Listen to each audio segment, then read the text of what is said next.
দুর্নীতি হয়েছে, কিন্তু ৩২,০০০ পরিবারের কথা চিন্তা করে চাকরি বাতিল নয়। ঠিক এই রায়টা দিয়েছে আমাদের কলকাতা হাইকোর্টের ডিভিশন বেঞ্চ। তাহলে প্রশ্ন, সুপ্রিম কোর্ট তার ডিভিশন বেঞ্চ কেন ২৬,০০০ যোগ্য অযোগ্যদের চাকরি বাতিলের রায় দিয়েছিল? কোনটা ভুল ছিল? প্রশ্ন আমার মতো সাধারণ মানুষের। তাহলে কি এর পরবর্তীতে যে কোনো অন্যায়কে মাপ করা যাবে তার পরিবারের কথা চিন্তা করে, না সংখ্যাটা ৩২,০০০ বলে মাপ হয়ে গেল, একজন হলে মাপ নয়? এই প্রশ্নটাও আমার এবং সাধারণ মানুষের। যদি এই ধরনের রায় হতে থাকে তাহলে বিচার ব্যবস্থা প্রয়োজনীয় থাকে। যদি দুর্নীতি হয়েও চাকরি বহাল রাখতে হয়, যদি দুর্নীতি হওয়ার পরেও যারা দুর্নীতি করেছে তাদের শাস্তি না হয়, তাহলে বিচার ব্যবস্থার কি প্রয়োজনীয়তা আছে? প্রশ্ন আমার এবং আমার মতো সাধারণ মানুষের। দিনের পর দিন একের পর এক অন্যায় হয়ে যাবে, আর ওই কোনো একটা বাহানা দিয়ে সেই অন্যায়কে পুষিয়ে রাখা হচ্ছে, সেই অন্যায়কে আরো বাড়তে দেওয়া হচ্ছে। অপরাধকার? প্রশ্ন আমার মতো সাধারণ মানুষের।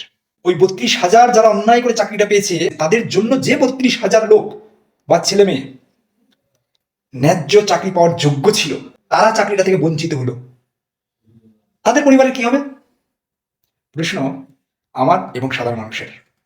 এর উত্তর কে দেবে? আইন ব্যবস্থা, হাইকোর্ট নাকি সুপ্রিম কোর্ট? তাহলে আমরা ধরে নেব যে আইন ব্যবস্থা শুধুমাত্র একটা সংখ্যার উপরে নির্ভর করে। আমাদের দেশের আইন কানুন শুধুমাত্র নেতা নেত্রীদের বাঁচাবার জন্য সাধারণ মানুষের বলি হতে হয়। সাধারণ মানুষের ক্ষেত্রে কি আইন ব্যবস্থা এই মাপটা করতে পারবে? যদি আমি কোনো অন্যায় করি, আমি যদি পরিবারের একমাত্র উপার্জিত ব্যক্তি হই, তাহলে আমি কি মাপ পেয়ে যাব আমার পরিবারের কথা ভেবে? তাই কি হয়? প্রশ্ন আমার এবং সাধারণ মানুষের।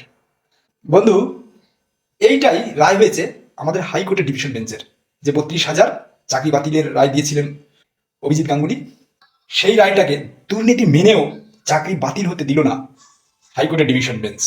যদি মনে হয় প্রতিবাদ হওয়ার দরকার আছে এই বিষয়গুলোতে, তাহলে ভিডিওটা শেয়ার করুন, অনেক বেশি প্রতিবাদ গড়ে তুলুন। এই আইন ব্যবস্থা চলতে পারে না একটা সুস্থ সমাজের জন্য।